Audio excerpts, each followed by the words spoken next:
puasa Ramadan. Kama kutiba alal ladzina min qablikum, sebagaimana diwajibkan atas orang sebelum kamu, la'allakum tattaqun, agar kamu bertakwa. Kita jelaskan di sini di ayat 183 ini, para ulama banyak memberikan uraian tentang hikmah berpuasa. Misalnya untuk mempertinggi budi pekerti, menimbulkan kesadaran, dan juga kasih sayang terhadap orang-orang miskin, orang yang lemah, yang tidak mampu memenuhi kebutuhan hidupnya, melatih jiwa dan jasmani, menambah kesehatan dan sebagainya. Itu tujuan puasa.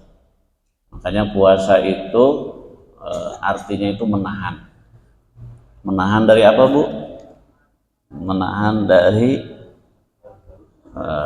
makanan atau minuman, atau juga hubungan suami istri pada siang hari. Itu secara logika atau secara bahasa.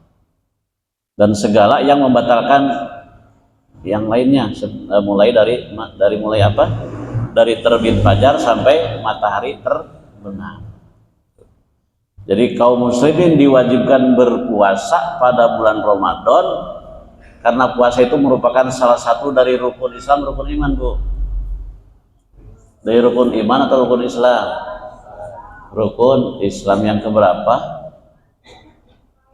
Rukun Islam yang keempat. Rukun Islam yang pertama apa? Syahadat, sholat, zakat, puasa, dan ibadah haji. Jadi wajib. Sedangkan seorang muslim yang tidak berpuasa di bulan Ramadan berarti dia keislamannya tidak sempurna, artinya dia melakukan dosa. Karena wajib itu adalah sesuatu yang apabila dikerjakan mendapat pahala, kalau tidak dikerjakan dosa. Ada beberapa puasa, macam puasa, ada puasa wajib, puasa sunnah. Kalau puasa sunnah kan sudah Ibu tahu ya, Senin Kemis, kemudian nanti 6 hari setelah Ramadan. Kemudian ada puasa Nabi Daud ya, 1 hari 1 enggak. Itu kemudian ada yang lainnya, ada Muharram, ada Rajab itu. Enggak. Itu puasa-puasa sunnah. Kalau ini di sini dijelaskan adalah puasa yang wajib. Dan tujuan tadi dijelaskan la'allakum tattaqun, untuk meraih apa? Ketakwaan. Artinya takwa itu menjalankan perintah Allah dan menjauhi larangan.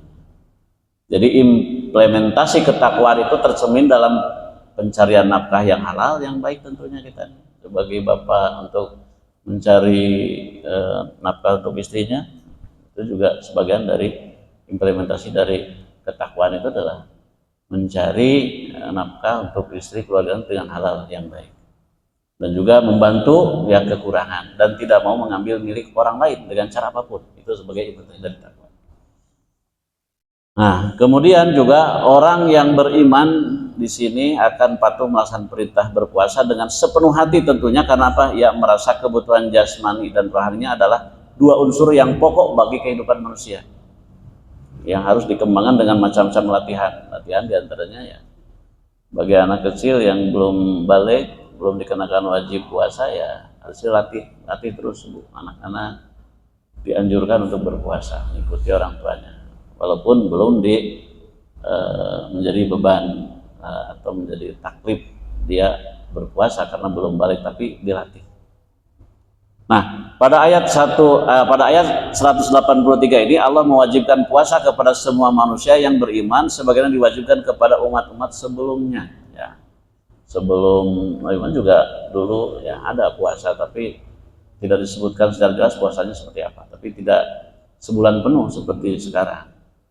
Zaman Rasul sebelum ke Madinah itu puasanya hanya 1 bulan 3 kali atau 3 hari. Dan begitu turun ayat ini, yaitu turun ayat ini, surat Al-Baqarah ini adalah ketika Rasulullah sudah 2 tahun di Madinah. Jadi pada tahun kedua Hijriah, pada bulan Sa'ban lagi. Ini pada bulan Sa'ban. Tanggalnya tidak disebutkan, tapi turunnya ayat ini di bulan Sa'ban ketika Rasulullah itu sudah di Madinah 2 tahun. Jadi kita ketahui dalam sejarah Rasulullah itu menerima Al-Quran itu 22 tahun, 2 bulan, 22 hari, hampir 23 tahun. Sesuai dengan Rasulullah ketika diangkat jadi Nabi Rasul usia 40, berarti Rasulullah ke Madinah itu usia Rasul itu 53 tahun. Rasulullah meninggal usia berapa, Bu? 63. Jadi 10 tahun menerima Al-Quran itu di Mekah, hampir 13 tahun di Madinah. Di antaranya adalah periode di Madinah ini adalah turun surat Al-Baqarah di bulan Sya'ban tahun kedua Hijriah. Nah, pada saat itu Nabi Muhammad sudah mulai membangun pemerintahan yang berwibawa, yang mengatur masyarakat yang baru. Maka dapat dirasakan bahwa puasa itu sangat penting, artinya dalam membentuk manusia yang dapat menerima dan melaksanakan tugas-tugas yang besar dan suci pada saat itu. Kemudian di ayat 183, ayyamam ma'dudatin, puasa Ramadan itu adalah beberapa hari yang tertentu. Jadi beberapa hari tertentu itu sudah ditentukan waktunya. Jadi puasa Ramadan itu kurang 10 hari wae, lain bulan puasa Ramadan. Nah, beberapa yang ditentukan itu ada yang 29 hari, ada 30 hari. Rasulullah selama di Madinah sampai ajal tiba itu, Rasulullah melakukan puasa itu rata-rata 29 hari. Cuma satu kali Rasulullah itu melaksanakan puasa Ramadan itu 30 hari. Jadi semenjak turunnya perintah puasa sampai wafatnya, beliau selalu berpuasa di bulan Ramadan selama 29 hari, kecuali satu kali saja di bulan Ramadan itu genap 30 hari. Nanti kita akan jelaskan. Ada perbedaan pendapat tentang awal puasa Ramadan dan juga akhirnya itu berapa hari. Jadi di ayat selanjutnya di sini dijelaskan bahwa pamangkana minkum maridon aw ala safarin fa iddatun min ayyamin ukhra. Maka barang siapa yang diantara kamu sakit atau dalam perjalanan lalu tidak berpuasa, maka wajib mengganti sebanyak hari yang tidak ia berpuasa pada hari-hari yang lain. Sebelum nanti kita jelaskan tentang siapa yang boleh berpuasa atau tidak. Nah, di sini dijelaskan bahwa Ramadan itu ada, nanti dijelaskan di ayat berikutnya tentang penetapan apakah Ramadan nanti itu kita mengikuti Muhammadiyah yang duluan menentukan awal Ramadan atau pemerintah, nanti kita akan jelaskan. Tapi yang jelas di sini bahwa ketentuan orang yang berpuasa itu ada diberi keringanan bagi siapa? Bagi satu adalah dibolehkan tidak berpuasa bagi orang yang sakit atau musafir tanpa membedakan sakitnya itu berat atau ringan. Ada juga pendapat ulama yang mengatakan bahwa dibolehkan tidak berpuasa bagi setiap orang yang sakit yang benar-benar merasa kesukaran berpuasa karena sakitnya. Adapun ukuran sakitnya tergantung pada orang itu. Tapi secara jumhur ulama mengatakan dibolehkan tidak berpuasa bagi setiap orang yang sakit, yang benar-benar sakit. Jadi jangan sampai orang ya terpuasa sakit karek pilek oke terpuasa ulah. Karena ada dalilnya di sini. Jadi sakitnya nu kumaha heula gitu. Nah, ternyata di sini dijelaskan sakitnya yang berat yang tidak bisa diharapkan kesembuhan.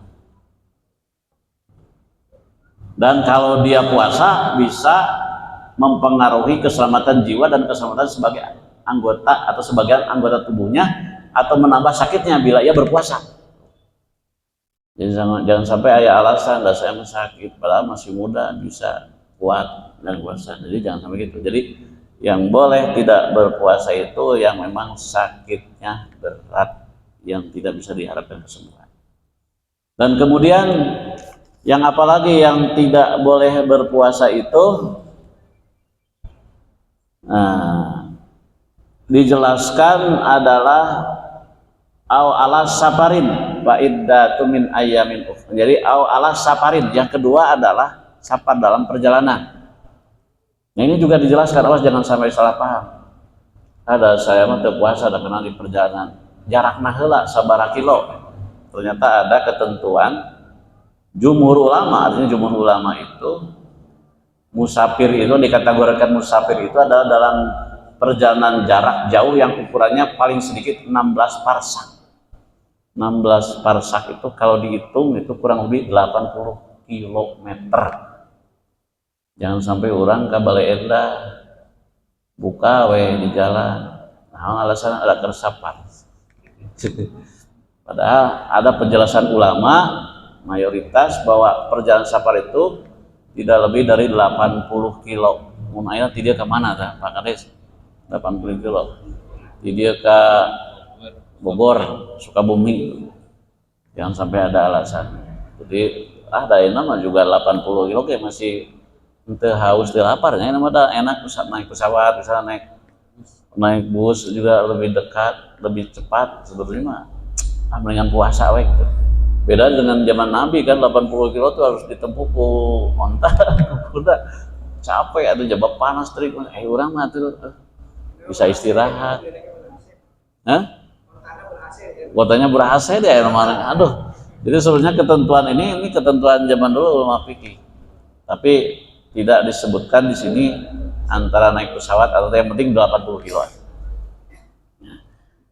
Kemudian tidak ada perbedaan pendapat mengenai perjalanan musafir apakah dengan berjalan kaki atau dengan apa saja asalkan tidak untuk mengerjakan perbuatan maksiat. Nah, satu adalah 80 kilo, yang kedua niatnya perjalanan itu bagi orang yang boleh berbuka adalah dia niatnya tidak melakukan maksiat. Ketika saya mau pergian ya untuk mencari nafkah itu wajib, itu hal yang baik. Jangan sampai niat mau mencuri atau apa perbuatan dosa itu batal niatnya. Nah, dan wajib bagi orang yang berat menjalankannya mereka tidak berpuasa. Nah, ketentuannya di sini. Jadi fa'iddatum min ayyamin ukhar. Wajib mengganti sebanyak hari yang dia tidak berpuasa itu pada hari-hari yang lain. Walal ladzina yutiquna fidyatun ta'amu miskin, dan bagi orang yang berat menjalankan wajib membayar fidyah, yaitu memberi makan seorang miskin. Tetapi barang siapa yang dengan kerelaan hati mengerjakan kebajikan, maka itu lebih baik baginya, dan puasamu itu lebih baik bagimu jika kamu mengetahui. Jadi lebih baik ya enggak puasa, lebih baik puasa saja kalau mau kuat. Nah, sekarang ada namanya fidyah. Fidyah itu adalah memberi makan orang miskin satu kali, satu orang. Kalau misalnya lebih dari satunya ya nggak apa-apa. Makanya di sini ada penjelasan yang lebih rinci lagi. Termasuk orang-orang yang berat mengerjakan puasa itu pertama orang tua. Ibu, bapak yang punya orang tua di rumah yang sudah sepuh ya, tong dipaksakan puasa karunya. Jadi boleh dia berbuka puasa, tapi diganti dengan apa? Dengan qada atau fidyah? Fidyah. Fidyah itu tadi memberikan satu makan untuk orang miskin. Nah, bagaimana kalau wanita hamil atau wanita sedang menyusui? Nah, menurut Imam Syafi'i dan Ahmad, bila wanita hamil dan wanita yang sedang menyusui khawatir akan terganggu kesehatan janinnya, lalu mereka tidak puasa, maka wajib atas keduanya mengqada puasa yang ditinggalkannya dan membayar fidyah. Jadi bagi wanita hamil atau ibu menyusui yang memang berat, kalau misalnya dia tidak makan, jadi nanti khawatir kesehatannya, kemudian kesehatan janinnya, itu wajib qada dan wajib fidyah. Dua-duanya malah. Tapi bila mereka khawatir atas kesehatan diri mereka saja, maksudnya bayi mah tenang, naon, tapi kesehatan dianya sendiri, atau mereka khawatir atas kesehatan dirinya dan jadinya lalu mereka tidak puasa, maka wajib atas mereka diqada saja puasanya. Tidak usah dibayar fidyah, diqada saja. Sedangkan menurut Abu Hanifah, ibu hamil dan yang sedang menyusui dalam semua hal yang disebutkan di atas cukup mengqada puasa saja.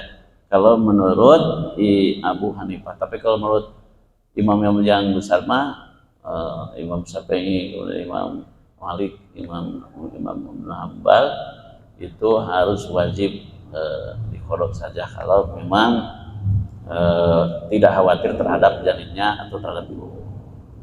Nah, kemudian berikutnya penjelasannya, orang-orang sakit yang tidak sanggup berpuasa dan penyakitnya tidak ada harapan akan sembuh hanya diwajibkan membayar fidyah saja, tidak usah qada. Hanya orang tua kalau di qada ya qada nairah udah nggak kuat atau kan puasa cuma fidyah aja. Nah, bagaimana sekarang posisinya kalau seorang buruh atau kuli yang memang pekerjaannya cuma itu, ya panas menterang siang-siang, ya kuli bangunan atau pekerja di sawah gitu yang tidak ada lagi pekerjaan cuma itu, bagaimana hukumnya? Menurut Ibnu Hajar dan Imam Al-Ajurri telah memberi fatwa sesungguhnya wajib bagi orang yang mengetam padi dan sebagainya maksudnya yang pekerja keras gitu, pekerja dan yang serupa dengan mereka berniat puasa setiap malam Ramadan apabila pada siang harinya ia ternyata mengalami kesukaran atau penderitaan misalnya yang berat, maka ia boleh berbuka puasa. Kalau tidak demikian ia tidak boleh berbuka. Artinya apa?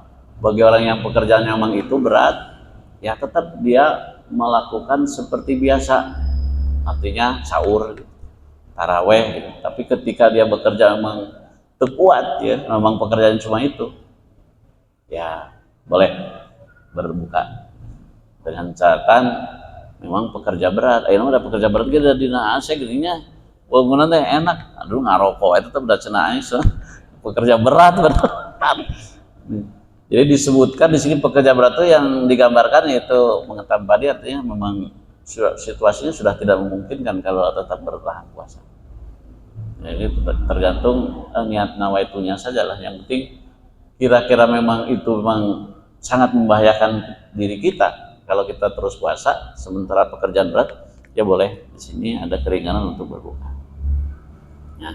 Kalau seorang yang pencariannya tergantung kepada suatu pekerjaan berat atau menutupi kebutuhan hidupnya atau kebutuhan hidup orang-orang yang harus dibiayai di mana ia tidak tahan berpuasa, maka ia boleh berbuka pada waktu itu dengan arti ia harus berpuasa sejak pagi. Jadi niati puasa dulu, biasa niat puasa, kemudian sahur, kemudian pagi ya biasa, nggak bisa dilihat orang tidak puasa seperti biasa. Tapi kalau memang sudah pada saat pekerjaannya berat, biasa berat, nah itu boleh berbuka.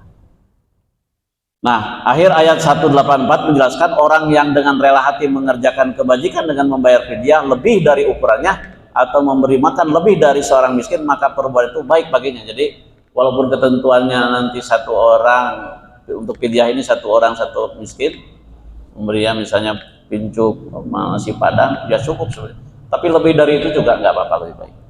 Dan bahkan lebih baik lagi kalau orang itu tetap menjalankan puasa kalau misalnya tidak terlalu berat atau bagi orang yang di kategori-kategori yang tadi. Jadi sesudah itu Allah menutupi ayat ini dengan menekankan bahwa berpuasa lebih baik daripada tidak berpuasa. Jadi memang Allah sudah merusak, meringankan, tapi tolong diringan-ringankan gitu maksudnya, supaya tidak ada alasan. Kemudian di ayat 185, Syahrul Ramadan alladzi unzila fihi al-Qur'an hudal lin-nasi wa bayyinatin minal huda wal furqan faman syahida minkum syahra falyasum.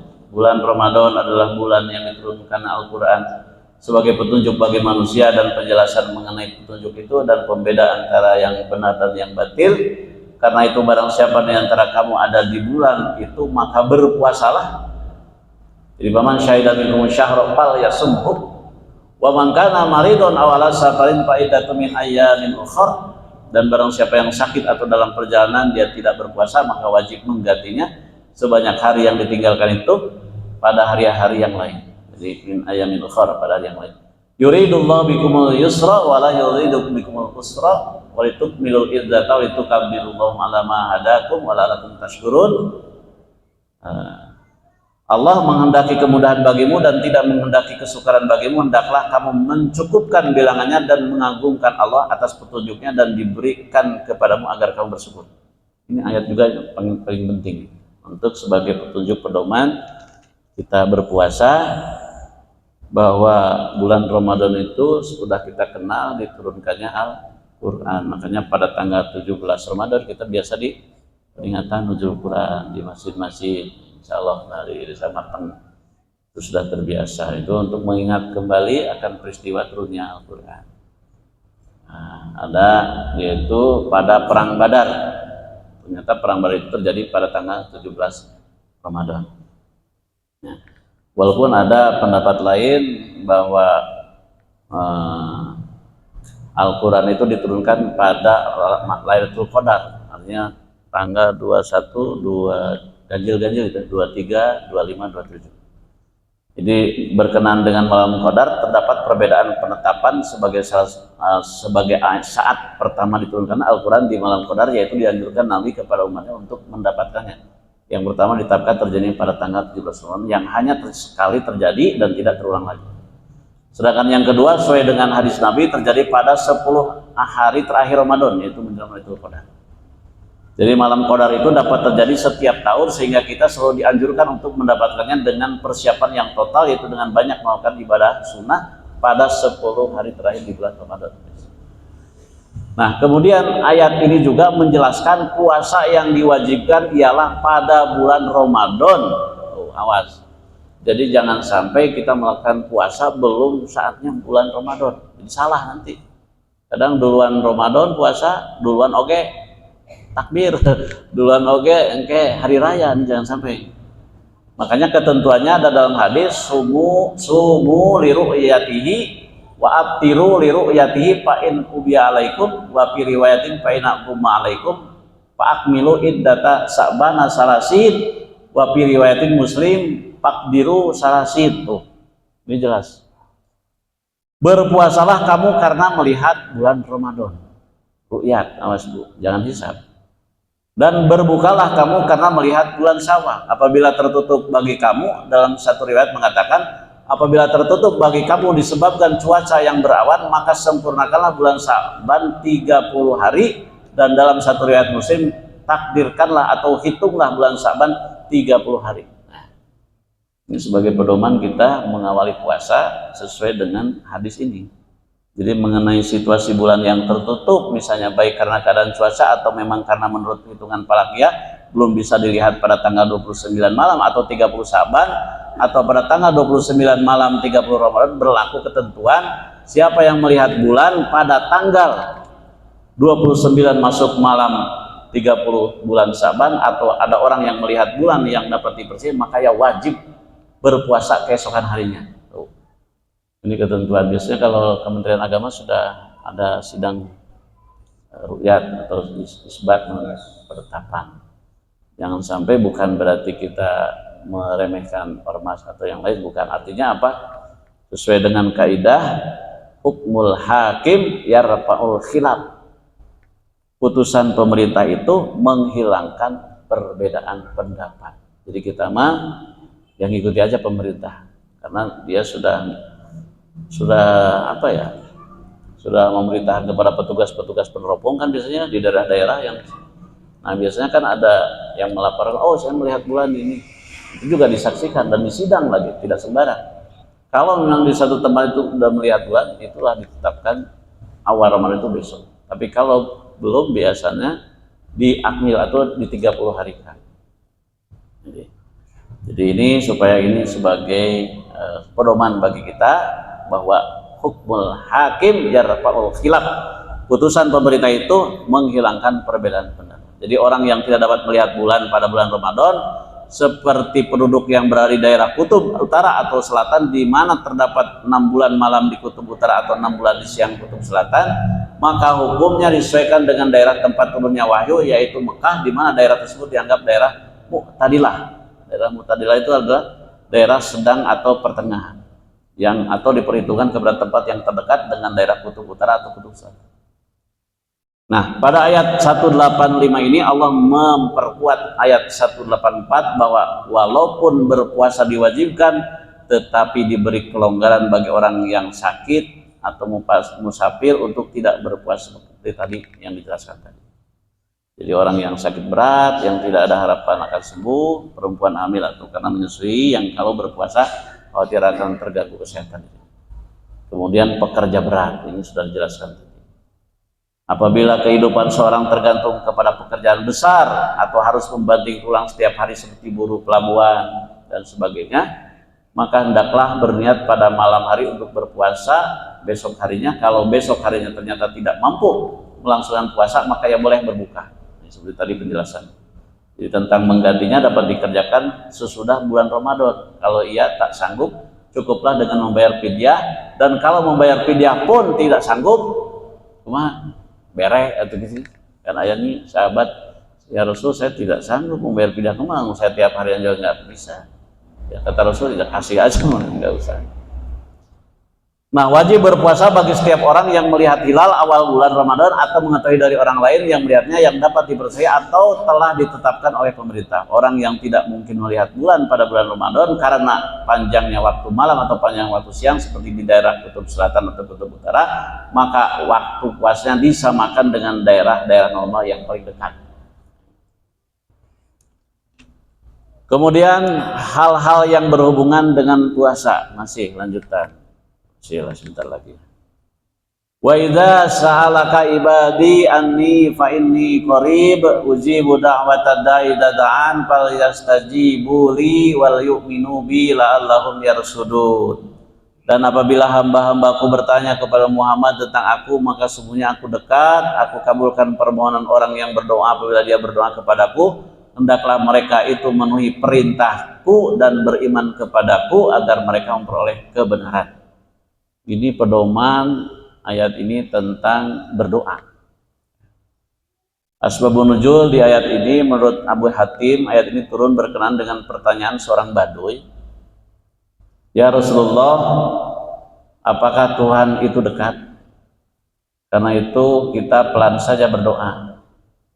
Ataukah Tuhan kita ini jauh sehingga kita perlu berdoa dengan suara keras? Mendengar pertanyaan itu Nabi diam, maka turunlah ayat ini.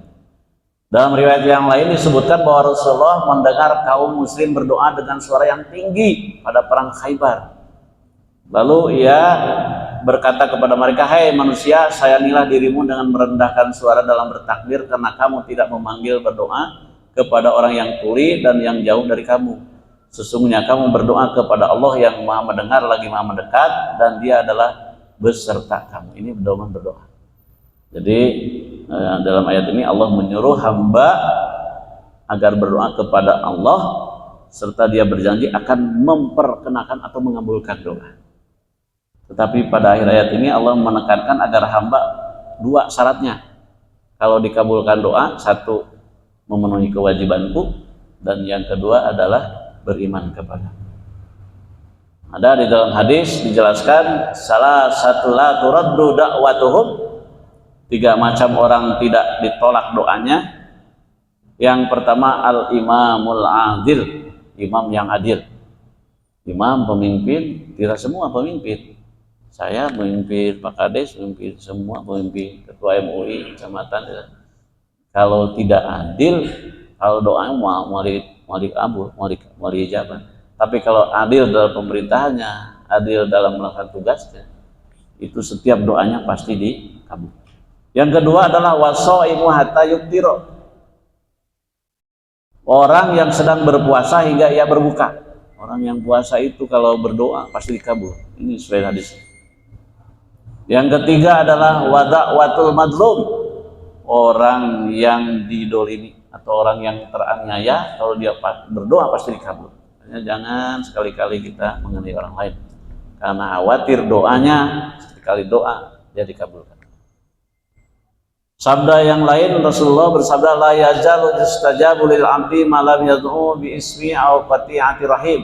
Senantiasa diterima permohonan setiap hamba selama ia tidak mendoakan hal yang menimbulkan dosa atau memutuskan hubungan silaturahmi. Doa di antara doa yang tidak boleh itu adalah doa untuk memutus silaturahmi. Ya Allah, mudah-mudahan cepat kaya tetangga, jangan. Atau supaya sakit, jangan. Itu hal-hal yang menimbulkan dosa, tidak boleh orang seperti itu. Nah, kemudian ada juga yang oleh Rasulullah digambarkan yang tidak akan pernah dikabulkan, itu adalah doanya. Ketika orang itu selalu ingin berdoa terus, ketika ingin dia itu dikabulkan, ingin dikabulkan oleh Allah, itu dikabul-kabul. ketika dia putus asa tengah doa deui, malah dia tidak melakukan perbuatan yang baik. Nah, ini termasuk oleh Rasulullah digambarkan adalah orang yang tidak diperkenankan seperti itu doanya, atau tidak akan dikabulkan. Jadi ketika Rasul ditanya, maka jawabnya maksudnya ialah orang hamba yang berkata, saya sesungguhnya telah berdoa, tetapi saya lihat belum diperkenan juga doa, karena itu ia merasa kecewa lalu tidak berdoa lagi. Itu yang dimaksud oleh Rasulullah doa seperti orang yang dolim. Jadi walaupun ada pendapat yang mengatakan bahwa Allah yang Maha Kuasa mengetahui, mendengar, tapi ada tata cara berdoa. Di antaranya kan juga kita harus berdoa itu di tempat-tempat yang mustajabah atau waktu-waktu yang memang ditentukan, misalnya seperti doa yang dikabulkan itu antara adzan dan iqamah, atau pada saat kita melakukan haji atau umroh, itu ada kan tempat-tempat. Atau doa yang dikabulkan itu pada saat malam-malam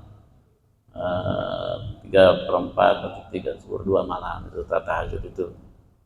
Ya, apabila di antara doa yang dipanjatkan kepada Allah ada yang belum dikabulkan, ada dua sebabnya. Pertama, tidak memenuhi syarat-syarat yang semestinya dalam doa. Biasanya kita kan doa tuh yang dikabulkan ku Allah, orang tuh melakukan kewajiban, aku mas. Ya, jadi tadi memenuhi kewajibanku kata Allah. Yang kedua adalah beriman, harus percaya, yakin kepada Allah bahwa setiap doa akan dikabulkan. Nah, yang kedua, tidak mutlak Allah memberikan sesuai dengan yang dimohonkan. Ya Allah minta uang sekarang 1 juta, belum tentu Allah misalnya mengabulkan pada saat itu. Bisa saja misalnya pada hal yang lain Allah mengabulkan dengan kesehatan keluarganya, dengan sukses anak-anaknya, bisa. Tidak wujud dengan Allah mengabulkan itu dengan sesuatu yang kita minta. Jadi diganti dengan sesuai dengan yang lebih baik bagi pemohon, baik di dunia maupun di akhirat.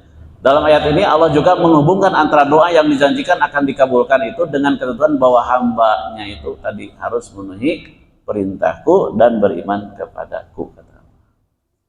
Nah, termasuk doa yang dolim itu adalah doa ketika dia mengharapkan sesuatu yang tidak mungkin. Artinya tidak mungkin itu gini, ya Allah saya minta sekarang 1 miliar, tapi itu berusaha, kira-kira Bu dikabul mah semua. Jadi antara doa dan ikhtiar harus sejalan. Ya, jadi kalau Pak Kades sudah berusaha kemudian doa, nah itu yang sebagai syarat dikabulkan doa itu, antara doa dan ikhtiar harus sejalan. Jadi bukan hanya doa melulu tapi tidak ikhtiar, atau ikhtiar juga tanpa doa juga kurang bagus. Dicontohkan di sini kan, ya Allah berikanlah kepadaku 1.000 rupiah atau 1 juta tanpa melakukan usaha, maka dia bukanlah berdoa, tetapi sesungguhnya dia seorang jahil atau seorang dolim atau seorang bodoh. Kemudian di ayat yang terakhir, uhilla lakumul lailatas syiyami rafasu ila nisaikum hunna libasul lakum wa antum libasul lahun alimallahu annakum kuntum tahtanuna anfusakum fataba alaikum wa afa ankum. Dihalalkan bagimu pada malam hari puasa bercampur dengan istrimu, mereka adalah pakaian bagimu dan kamu adalah pakaian bagi mereka. Allah mengetahui bahwa kamu tidak dapat menahan dirimu sendiri, tetapi Dia menerima tobatnya dan memaafkan kamu. Fal'ana bashiruhunna wabtagu maka taballahu lakum, maka sekarang campurilah mereka dan carilah apa yang telah ditetapkan Allah bagimu, makan dan minumlah hingga jelas bagimu perbedaan antara benang putih dan benang hitam, yaitu pajar. Summa atimus syiyam ilal lail, kemudian sempurnakanlah puasa sampai datang malam. Wala tubashiruhunna wa antum aqifuna fil masajid, kemudian sempurnakan puasa sampai datang malam, tetapi jangan kamu campuri mereka ketika kamu beriktikaf dalam masjid. Tilka hududullah fala taqrabuha, itulah ketentuan Allah, maka janganlah kamu mendekatinya. Demikian Allah menerangkan ayat-ayat kepada manusia agar mereka bertakwa. Ini ayat yang terakhir, ketentuan bahwa kita tidak boleh seorang suami bercampur dengan istrinya pada siang hari. Jadi ini kan asbabun nuzulnya ketika pada saat itu Umar bin Khattab bersetubuh dengan istrinya sesudah salat Isya dan beliau sangat menyesal atas perbuatan itu dan menyampaikan kepada Rasulullah, maka turun ayat ini. Jadi dulu di rumah boleh gitu, dulu siang malam. Ketika turun ayat ini, jadi tidak boleh kalau suami istri bersetubuh pada siang hari, bolehnya itu malam. Maka turun ayat ini menjelaskan hukum Allah yang lebih ringan daripada yang telah mereka terima, mereka amalkan, bahwa sejak terbenam matahari atau maghrib sampai sebelum terbit fajar tersebut dihalalkan semua apa yang tidak dibolehkan pada siang hari pada bulan Ramadan, dengan penjelasan yaitu dihalalkan bagi kamu pada malam hari bersetubuh dengan istri kamu boleh. Nah sekarang ada ketentuan imsak. Ya, imsak itu sebetulnya kan bahasa Ramadan itu adalah imsak. Kan ibu sok kadang melihat jadwal imsak sampai 10 atau 10 menit ya sebelum saat subuh. Itu harus dipatuhi, Bu. Karena itu menurut ijtihad para ulama, walau alam atau di Indonesia atau di luar negeri, itu ijtihad para ulama di Indonesia, ketika udah imsak berhenti. Tong adang ke desan adan ngarokok ngelepus. Nah ke adan kan sekarang air main ada tiheula aya mungkin. Bisi itu menjaga supaya kita ini terjaga kehati-hatian supaya kita sudah adan masih keneh kieu ngelepus gitu. Maka lebih baik berhenti. Nah. Terus peringatan yang kedua ini awas Bu yang salah. Kadang adan itu tidak sama Bu. Ya. Soalnya di masjid dia adan, itu adan. Padahal belum tentu juga adan benar. Kadang salawatan bisa nggak adan, langsung selebak gitu. Makanya yang penting itu lihat ini aja, lihat jam yang benar. Kadang di masjid kadang ukuran ini belum ini dibenarkan, kadang jam dulu gitu. Padahal misalnya 4 menit dari adan maghrib geus adan. Bisi kayak budak mau langsung makan, padahal 1 menit aja salah sesuai dengan belum waktunya itu sudah batal, berarti itu puasa tuh sarua. Atau maksudnya sama jalan bohong karunya gitu. Makanya betul-betul perhatikan nanti jadwal adzan maghrib dan subuh, terutama itu yang penting. Dan juga jangan berpedoman pada orang yang adzan, lihat mah jamnya aja lah. Karena adzan sok adzan macam-macam, ada yang duluan, ada yang adzan nanti setelah buka kan ayat gitu aja. Kadang sholawatan disangka adan deh, kadang bisa orang siap-siap itu ibu siap gitu. Nah, itu untuk perhatian. Oh, padahal lain adan, padahal nama saya lah Muhammad gitu padahal. Demikian Ibu, Bapak yang saya hormati, demikian kurang lebihnya mohon maaf. Apabila ada pertanyaan silakan, tidak ya nggak apa-apa. Kurang lebihnya mohon maaf. Allahumma a'fiq wa tariq. Assalamualaikum warahmatullahi wabarakatuh.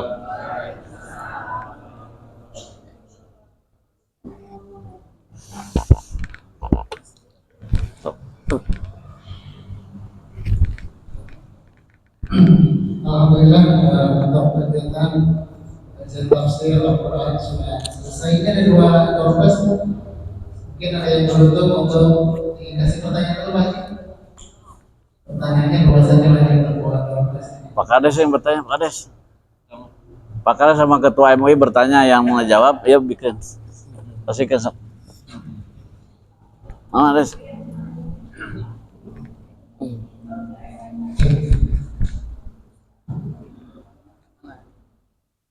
Bapak Ibu. Anu tadi udah dijelaskan, tanya. Masih inget berapa ayat naon gitu. Sok. Buru-buru ngacung Bu, buru. Sok terserah Pak Kades sok.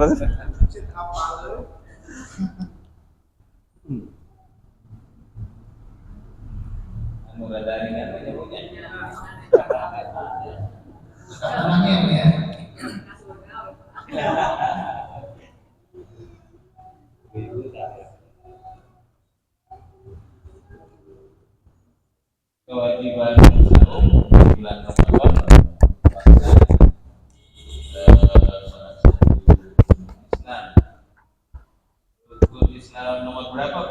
Ya, Bu. Nomor berapa, Bu? Lu gampang. Nomor keempat katanya Pak Haji. Mana Pak Haji? Pastikan. Tuh ketua MUI jadi itu. Oh iya, ini Saya- yang duluan ya. Enggak, so. Nurada heset atau Nurada heset? Terima kasih. Dah dia. Pak MUI, mangga. Nurada heset. Ada hese sana. Ini hadiahnya di Pak Kades. Yang tadi telah disampaikan oleh Ketua MUI materi bahwasanya ada orang-orang yang memang diperbolehkan untuk berbuka. Di antaranya adalah wanita yang menyusui atau wanita yang sedang hamil. Nah, apa kewajiban dia ketika nanti di luar bulan Ramadan apa saja? Enggak, Bu. Kode dan fidyah. Oke, siap. Beres. Pastikan. Ya, udah.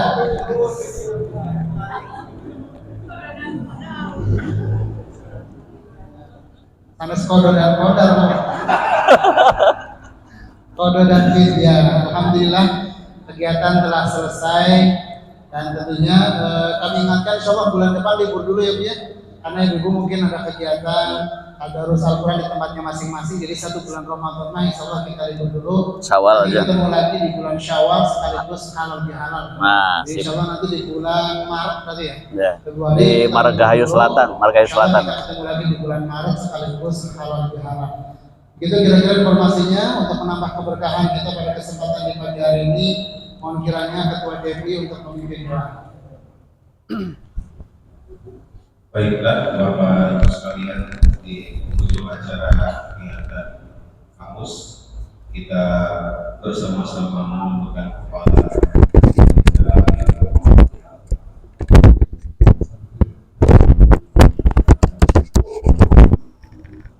bermunajat kepada Allah Subhanahu wa taala. Semoga apa yang kita lakukan menjadi amal ibadah kita dan diterima oleh Allah Subhanahu wa taala. Astagfirullahaladzim, astagfirullahaladzim, astagfirullahaladzim, alladzi la ilaha illallah al-hayyul qayyum wa atubu ilaih. Asyhadu an la ilaha illallah wa asyhadu anna Muhammadar Rasulullah. Ila hadratin Nabil Mustafa sallallahu sallallahu alaihi wasallam wa ala alihi wa azwajihi wa dzurriyyatihi. Sayyidul ladina wal Fatihah. أعوذ بالله من الشيطان الرجيم. الحمد لله رب العالمين. إياك نعبد وإياك نستعين. صراط الذين أنعمت عليهم غير المغضوب عليهم ولا الضالين. اللهم صل وسلم وبارك آمين. آمين. يا الله يا رب العالمين. الحمد لله رب العالمين حمد الشاكرين حمد النائمين حمد يوافي نعمه ويكافئ مزيدا. يا ربنا لك الحمد كما ينبغي لوجهك الكريم وعظيم سلطانك. اللهم اغفر لنا ذنوبنا ولوالدينا وارحمهما كما ربونا صغارا. اللهم اغفر لنا ولوالدينا ولمعلمينا والمسلمين والمسلمات. اللهم اجعل القرآن العظيم نورا لقلوبنا وضياء لصدورنا آمين. وجلاء لهمومنا وذهابا لآخرنا. اللهم زين جعلنا بالقرآن وحسن أخلاقنا بالقرآن ووفقنا تلاوته وفهمنا والعمل. اللهم تقبل منا إنك أنت السميع العليم وتب علينا إنك أنت التواب الرحيم. اللهم ربنا آتنا في الدنيا حسنة وفي الآخرة حسنة وقنا عذاب النار. وصلى الله على سيدنا محمد نبي الأمي وعلى آله وصحبه وسلم. سبحان ربك رب العزة عما يصفون والسلام على المرسلين. الحمد لله رب العالمين. Assalamualaikum warahmatullahi wabarakatuh. Waalaikumsalam. Aturkan terima kasih kepada Ketua DPI Kecamatan Margahayu telah memimpin doa. Kita terakhir yaitu foto bersama terlebih dahulu. Bapak silakan bisa berdiri atau duduk di depan ibu-ibunya di atas. Jadi kita berdoa. Ibu tetap di tempatnya masing-masing. Kita bawa wajahnya berbeda. Jadi Pak. Kita lanjutkan dengan acara agak ke belakang lagi.